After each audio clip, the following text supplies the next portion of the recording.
There's also this thing called embarrassing testimony. What's embarrassing testimony? Well, the New Testament writers, they include embarrassing details about themselves. I want to ask you a question. You're out there. I want you to be honest with me. How many of you out there have lied to make yourself look good? Okay, put your hand up. Like, just do it. Just humor me. Okay. And if your hand is not up, the irony is you're lying to make yourself look good, right? Everybody lies to make themselves look good. That's the point.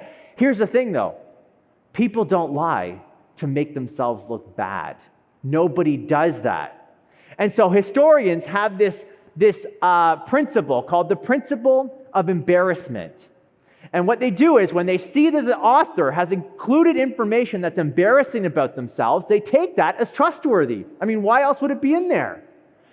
And if the author is willing to tell the truth when it hurts, when it's embarrassing, well, historians take that author to be telling the truth when it comes to other events. They're a trustworthy source.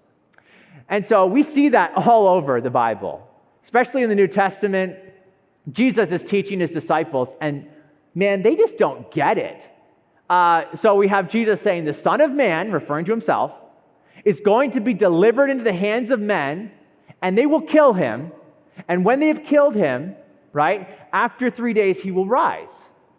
And it says this, but they did not understand the saying and were afraid to ask him. A couple of things there. Look at, they don't understand something. Why would you include that if you want to make yourself look good? And they're afraid to ask. Not only do they don't understand Jesus, but they're afraid to ask him something. This is gentle Jesus we're talking about. Why would they be afraid to ask? How about this? Jesus tells parables. And do you know who doesn't get it? His disciples. And so they ask him. Peter says, explain this parable to us. And here's what Jesus asks them. Are you still so dull? Could you imagine being called dull by Jesus? Some translate, are you still without understanding? Are you still so stupid? He's calling them stupid here. And they wrote it down. You might recall the story where right before Jesus is crucified, he's in the Garden of Gethsemane, and he's in his greatest time of need, and he asks his followers, his disciples, to pray with him. And do you know what happens? They fall asleep twice. Now, I want you to think about that, because let's imagine your friend comes to you, and let's say they're sick. They're not going to make it.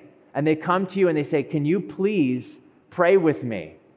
And you go and you pray with them, but you fall asleep twice. And then they pass away and you go to write a biography about their life. Would you include the part about you falling asleep? Not likely, okay? You're going to leave that out. And so, but this, they write this down. They record it. They record Peter, the leader of the church. They record Peter being called Satan by Jesus. Can you believe that? I mean, it's one thing if one of you called me Satan. That would hurt, like it'd sting. But man, if Jesus called me Satan, that would really pack a punch, right? And so, yeah, they record this because it really happened. Here's what Frank Turek says. He's an apologist, a Christian apologist. He says, if you were a New Testament writer, would you include these embarrassing details if you were making up a story?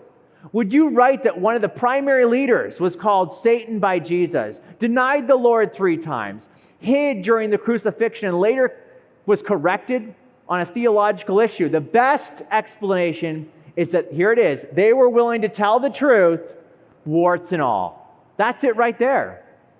The disciples were committed to the truth even when it made them look horrible. At Stand to Reason, we help Christians think clearly as they share their worldview with others. If you want to see more videos like this, click the subscribe button.